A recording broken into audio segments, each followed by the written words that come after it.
અહેમદાબાદ મિત્ર ન્યૂઝમાં આપનું સ્વાગત છે।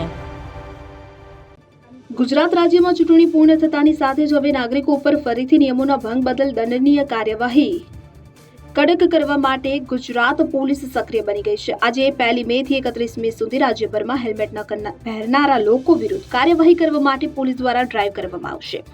સ્ટેટ ટ્રાફિક બ્રાન્ચ દ્વારા ટુ વ્હીલર ચાલકો ફરજિયાત હેલ્મેટ પહેરે તેના માટે આ ડ્રાઈવ યોજવામાં આવી છે। સરકારી અધિકારીઓ અને કર્મચારીઓ પણ આ નિયમોનું પાલન કરે તેના માટે સરકારી કચેરી પાસે પણ ટ્રાફિક પોલીસ મૂકવા અને કાર્યવાહી કરવા જણાવવામાં આવ્યું છે।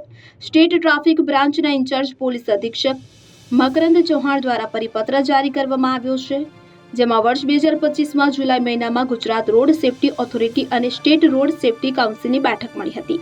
જે બેઠકમાં સુરત શહેરમાં હેલ્મેટની અમલવારી ખૂબ સારી રીતે થઈ હોવાથી તે મુજબ અમદાવાદ, રાજકોટ, વડોદરા જેવા મોટા શહેરોમાં પણ તબક્કાવાર હેલ્મેટની ચુસ્તપણે અમલવારી કરવા તેમજ રાજ્યના અન્ય શહેર જિલ્લાઓ ખાતે કાર્યવાહી કરવા જણાવવામાં આવ્યું હતું। જે સૂચનાને આધારે રાજ્યના તમામ શહેર જિલ્લાઓ ખાતે દ્વિચક્રીય વાહન ચલાવનાર તેમજ પાછળ બેસનારે ફરજિયાત હેલ્મેટનો ઉપયોગ કરવાનો હોય છે। ટુ વ્હીલર ચાલકો ફરજિયાત હેલ્મેટનો ઉપયોગ કરે તે માટે આજે 1 મે થી 31 મે સુધી ડ્રાઈવનું આયોજન કરવામાં આવ્યું છે। રાજ્યમાં હેલ્મેટના નિયમનો અમલ રાજ્યના તમામ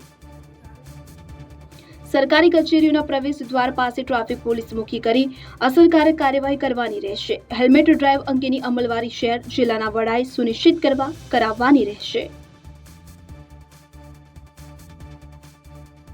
અહેમદાબાદ મિત્ર ન્યૂઝની યુટ્યુબ ચેનલને સબસ્ક્રાઇબ કરો અને બેલ આઇકોન જરૂરથી દબાવો, જેથી દરેક મહત્વના વિડીયોની નોટિફિકેશન તમને મળતી રહે।